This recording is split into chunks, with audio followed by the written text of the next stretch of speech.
If you love wearing nail decals over any kind of manicure, but you don't want to do it over a white nail, I've got a little trick for you and I'm going to show you exactly how to do it in this video. What's up, nail crew? It's Nicole, your fellow nail obsessed DIYer. I absolutely love decals, but sometimes I don't want to wear them over a white backing. Now, I did end up wearing it over white this time. It's like actually a cream color over my dip mani, but I'm going to show you this trick. So what you want to do, you want to do this first before you start whatever your manicure is, whether you're dipping, applying gel, nail polish, whatever. Cut out your little mini decal, soak it in the water for however long the decal is supposed to be soaked. So this water slide decal is from Pretty and Savage, and it's about 15 seconds that you soak it. You want to get it on a clear jelly stamper. And the reason for this is you're going to actually use stamping polish on the back of it. Now, I have tried this on a full decal and it does work as well. It's just takes a lot more time and it's a bit messier to apply. But when you have these little decals that have a ton of detail and you want to show it over a different color and not have white be under it, this is literally the perfect way. I have these nail art palettes that I got from McCart. I'll make sure that everything I use in this video is linked in the description. Grab your favorite white stamping polish, and yes, it does need to be stamping polish. Stamping polish is different than regular polish because it dries a lot faster and it's a different consistency specifically for stamping, and in this case it works great on the back of decals. So I put some of that white stamping polish on my little nail art palette, and then I take a really thin nail detailing brush and go in and apply it to the entire back of the detail. Now, everywhere that you paint that white polish, that's what's going to pop when you actually go to apply it. So this does take a little bit of time, and it is more tedious than pretty much any of my other things that I do, but I just absolutely love this method because I have so many little decals like this that I want to wear that I just don't want to wear over white. So this method has been so easy. It's just time consuming is really the biggest part. Then once you've got all of your image covered in, make sure that it's all covered in with the white stamping polish, because if you miss any parts, those aren't going to show up on your nail if you're not doing it over white. So you definitely want to make sure that you really get the white stamping polish over the entire image, and that's why the thin nail art brushes work so well to apply the stamping polish on the back. Then you're just going to take that stamper, set it to the side, and move on to the next part of your mani. So for me, I'm doing a dip mani, which if you've watched my channel before, you know that I am a huge dip fan. I dip my nails pretty much 1 to 2 times a week. I absolutely love it. I've been dipping my nails for the past 5.5 years, and I'm going to show you how to work with the dip that's a foil and flake combination. So these gorgeous dips that I'm using are from OG Dip Powder. The peach is called Cutie On Duty, and the blue that I'm going to be using is called Rain Check, and then the shimmery off-white that's like a creamy shimmer is Turn On the Juice. Whenever I'm dipping flakes, foils, or glitters, I always like to pour it into one of my dip cup liners that I get from SJ3 Designs. They are one of my ride or die must-have tools for doing dip manicures. I literally will not dip my nails if I do not have these clean. And mind you, I have like over 30 of these dip cup liners. But do I clean them after I do my nails? No. What I tend to do is I literally leave them sitting in a pile and then clean like all 30 plus dip cup liners at once. So I will wait for a day to do my nails if I don't have any of these clean. But when you're dipping glitters, flakes, and foils, you want to pour them into something like this dip cup liner. And the reason for that is that when you pour it into something, you can shake up the cup, like shake up this dip cup liner, and all the glitters and flakes come up to the top. The goal of doing that is so that when you lay your nail flat on it, you get all that flaky, foily, glittery, whatever you're using goodness on your first dip. So by the time you do your second dip, you're basically just kind of filling in the areas that your first dip might not have gotten. And then if you need to, like I'm doing, is I just put a couple more of the foil pieces around. I just put some extra dip base down on my nail and then pick up some more foils because I just felt like I wanted the foils to pop a little bit more than they were. This is like the 3rd or 4th time I'm recording this video. For some reason, I literally keep accidentally deleting the voiceover that I've done. I don't even know how I do it. Like if you know me, you know that I'm really clumsy. I'm goofy. I don't pay attention a lot. This is why in my videos that you see me spill a lot. You see me mess stuff up. I am not an aesthetic person. So if you're looking for somebody that does their nails aesthetically, you are on the wrong channel. Okay, there are lots of people out there who do their nails way more aesthetically than I do.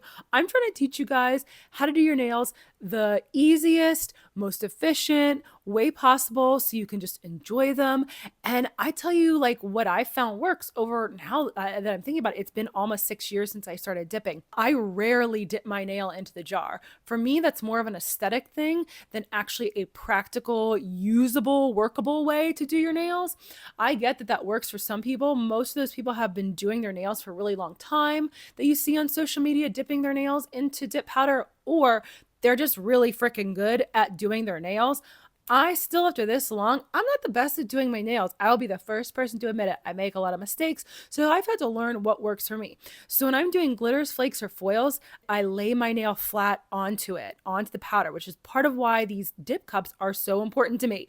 And then when I'm doing shimmers or solids, I pour the powder over. Once in a while, if a shimmer has like really big shimmer pieces in it, I will lay my nail flat for the second dip. But for the most part, shimmers I pour over as well. What I'm doing next is I am going through my nail and adding some more pieces of foil. So I just felt like I didn't have enough foil on my nail. And this is the great thing about like using these little dip cup liners. Or I also have from SJ3, I have these flexible plates that sometimes I'll pour out a little bit of the dip and then use that to hand place.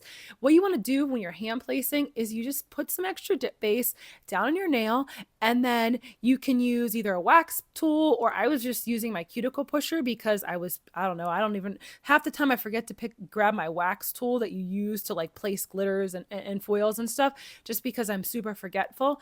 But you can hand place and add, the glitters, the flakes, the foils, anywhere where you feel like it's missing. I do this a lot.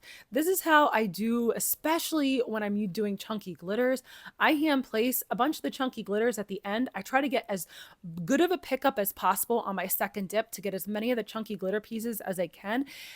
And then anywhere that there's some area missing, I just hand place a couple. This is how I can always get my dips to look really nice. If you're dipping your nail into the powder, you're not going to pick all that up, and you're just going to end up spending way more time on your nails than I feel like you need to. I have kids.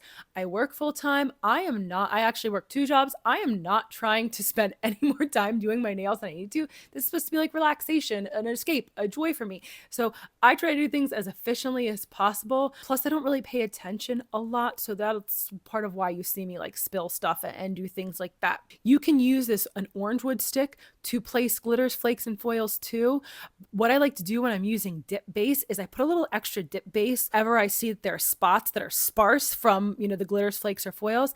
And then I just dab the pointy end of the cuticle stick onto my nail to get some of that stickiness onto the orange wood stick. And then I pick up a piece of a flake, a foil, a glitter, and then I lay it onto my hand.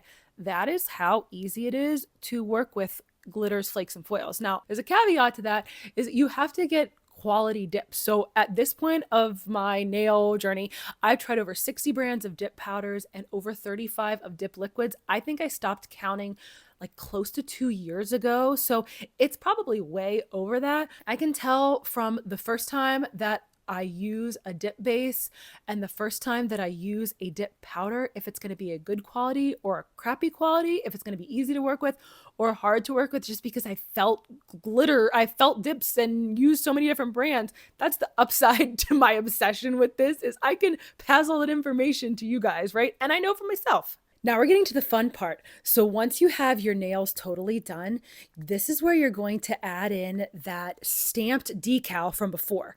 You want to get a sticky stamping base. I'm using Maniology sticky stamping base and putting it over my entire nail because I wasn't quite sure exactly where I wanted to place it.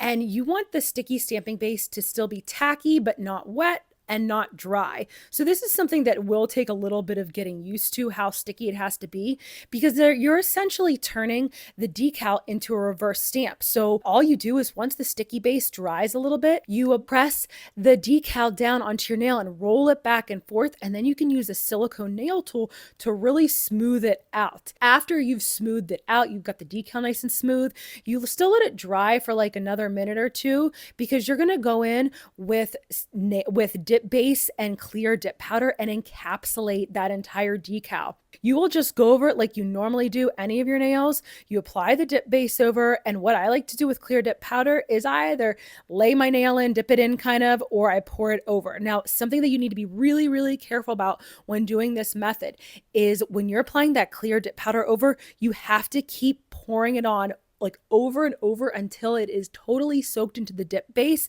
If you don't do that, when you go to activate in these next steps here, your decal is going to smear. And you definitely don't want that to happen after you worked so hard to get your application to be good of, whatever you're doing underneath, like in this case, the dips, and you worked so hard to get your decal, all the stamping polish on the back. So make sure that you pour that clear dip powder over until it's totally soaked up. Or if you're not comfortable with that, just do 2 layers of clear dip powder.